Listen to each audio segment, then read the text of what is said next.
Good morning friends. GST platform के YouTube channel में आप सभी का स्वागत है। जी हाँ फ्रेंड्स, अक्टूबर महीने की जो जीएसटीआर 3B फाइल करना है उसके अंदर जीएसटीआर 2B को लेकर के बहुत सारे एरर्स जो हैं वो आ रहे हैं।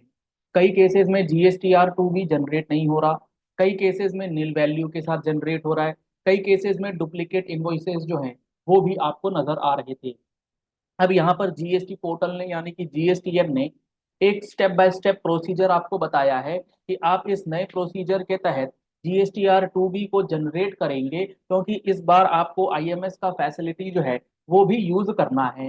तो किस तरीके से ये नई फंक्शनैलिटी आपको यूज करनी है, इसके लिए नया प्रोसेस जो है जीएसटी पोर्टल पर आ चुका है। तो आज के सेशन में हम लोग डिस्कस करने जा रहे हैं वही लाइव किस तरीके से आपको अपना जीएसटीआर 3B की फाइलिंग से पहले जीएसटीआर 2B जो है वो सही तरीके से जनरेट कर लेना है। सबसे पहले आपको लॉगिन कर लेना है। लॉगिन करने के बाद आपको जो दूसरा स्टेप लेना है वो जाना है सर्विसेज टैब। सर्विसेज टैब के अंदर रिटर्न्स टैब, रिटर्न्स टैब में आप जाएंगे इनवॉइस मैनेजमेंट सिस्टम यानी कि आईएमएस के डैशबोर्ड पे।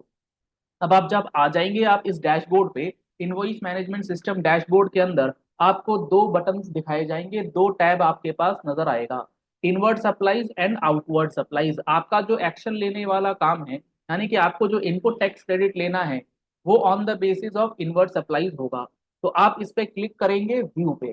जैसे ही आप इस पे क्लिक करेंगे यहाँ पर आपको नजर आएगा records where no action is taken by the tax payer will be considered as deemed accepted for 2B generation. यानी कि जो इनवॉइसेस आईएमएस में नजर आ रहे हैं, अगर आपने कोई एक्शन उस पर नहीं लिया तो वो मान लिया जाएगा कि आपने उस पर एक्शन जो है वो ले लिया है, वो डीम्ड एक्सेप्टेड वाले में चला जाएगा और आपको उसका इनपुट टैक्स क्रेडिट जो है मिलेगा। इसको कर देना है ओके। अब यहाँ पर है सबसे इंपॉर्टेंट पॉइंट, यहाँ पर आप देख पा रहे हैं नंबर ऑफ रिकॉर्ड्स आपको नजर आएगा। यहाँ पर आपको बी टू बी इनवॉइसेस से रिलेटेड अगर कोई अमेंडमेंट है तो वो डेबिट नोट्स का डेटा, डेबिट नोट्स अमेंडमेंट का data, credit note and amendment thereof. इसके साथ साथ इको अगर 95 वाला कोई इनवॉइस वगैरह है वो सब। अभी आपको यहाँ पर दिख रहे हैं नो एक्शन के अंदर जितने भी इनवॉइसेस हैं, अभी आपको प्रेजेंटली नजर आ रहा है इस पे कोई भी एक्शन जो है वो नहीं लिया गया। और इस नो एक्शन के अंदर जहां पर 6 इनवॉइसेस हैं और नीचे अगर आप देखेंगे तो यहाँ पर कंप्यूट जीएसटीआर 2B ब्रैकेट में अक्टूबर 24 मेंशन्ड है। तो अक्टूबर 24 का जीएसटीआर 2B कंप्यूट करने वाला बटन भी डिसेबल्ड है। ये इनेबल कैसे होगा? इसके लिए आपको जाना है नो एक्शन जिस इनवॉइसेस पर है आप इस पे जाए। इसमें आपने क्लिक कर लिया, नंबर ऑफ इनवॉइसेस कितने हैं? 6।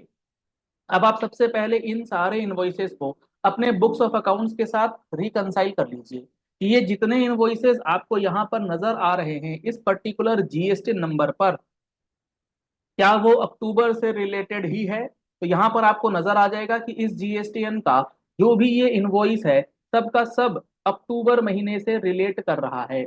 और ये अक्टूबर महीने की जीएसटीआर 1 की जो फाइलिंग स्टेटस है वो भी फाइल्ड है। इनवॉइस डेट वगैरह सारी चीजें आप चेक करने के बाद आप क्या करना है, आपको सिंपली कोई भी एक इनवॉइस, अगर आपने ऑलरेडी एक्सेप्ट रिजेक्ट या पेंडिंग एक्शन कर लिया है तो घबराने वाली बात नहीं है। आपको दोबारा से एक सिंपल सा काम करना है, कोई भी रिकॉर्ड हो किसी भी रिकॉर्ड पे क्लिक कीजिए और अगर आपने अभी तक एक्सेप्ट नहीं किया है या कोई भी एक्शन लिया है तो उस एक्शन को रीसेट करके चेंज कर लीजिए। जैसे अभी हम लोग क्या करेंगे, अभी ये सारे इनवॉइसेस जो है एक साथ हम लोग एक्सेप्ट करेंगे। मान लेते हैं आपने कल एक्सेप्ट किया था या पेंडिंग रखा था तो आपका जीएसटीआर 2B गलत जनरेट हो गया। अब उसको सही कैसे करें? तो जो ऑलरेडी एक्शन आपने ले रखा है रिकॉर्ड्स पे उसी रिकॉर्ड को दोबारा ओपन कीजिए और दोबारा ओपन करने के बाद उसे दोबारा से एक्सेप्ट या पेंडिंग कर लीजिए। उससे क्या होगा, जैसे यहाँ पर आप देख रहे हैं अब यहाँ पर एक्सेप्टेड रिकॉर्ड्स जो है वो यहाँ पर आ गया 6 रिकॉर्ड्स। यहाँ पर आपको क्लिक करना है और ये सारा का सारा रिकॉर्ड जो है वो एक्सेप्ट हो गया। अब इसे कर लेना है सेव और सेव करने के बाद इसे करना है click.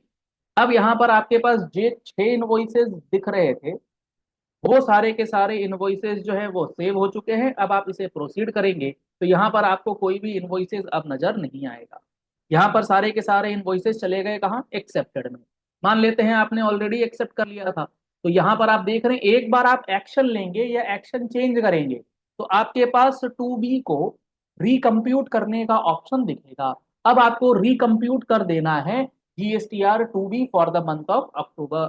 Any record on the IMS dashboard where taxpayer takes no action will be deemed as accepted by the taxpayer and credit will be accordingly flowed to the respective GSTR2।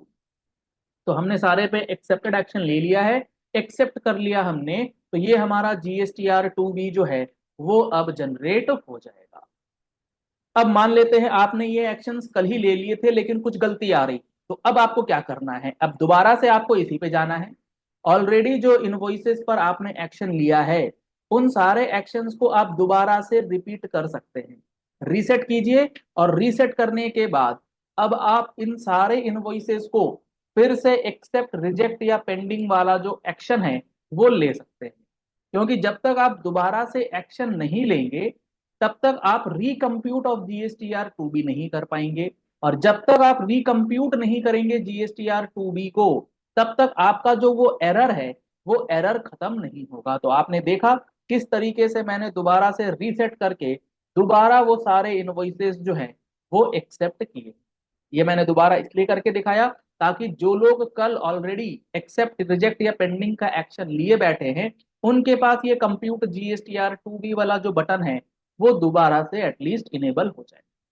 तो अब हम जा करके देखते हैं एक बार कि जो हमारा GSTR2B है क्या वो इन 6 इनवॉइसेस के साथ ऑटो पॉपुलेट हुआ या नहीं, और क्या कोई एरर अभी भी इसके अंदर नजर आ रहा है क्या। तो यहाँ पर अब हमने IMS का एक्शन ले लिया है। यहाँ पर आपको दिख जाएगा जो भी इनवॉइसेस हम लोगों ने GSTR IMS के अंदर एक्शन के तहत एक्सेप्ट किया था वो सारे के सारे 6 इनवॉइसेस आपको यहाँ पर करेक्टली जो है वो पॉपुलेट हो जाएंगे। और यही का यही इनवॉइस आपकी GSTR3B के अंदर भी ऑटो पॉपुलेटेड डेटा के रूप में with correct amount of input tax credit जो है वो नजर आएगा। तो यहाँ पर आप देखेंगे अगर, तो टेबल नंबर 4 जो हमारा होता है इनपुट टैक्स क्रेडिट के लिए, यहाँ पर आपको सारा का सारा इनपुट टैक्स क्रेडिट जो है वो नजर भी आ रहा है।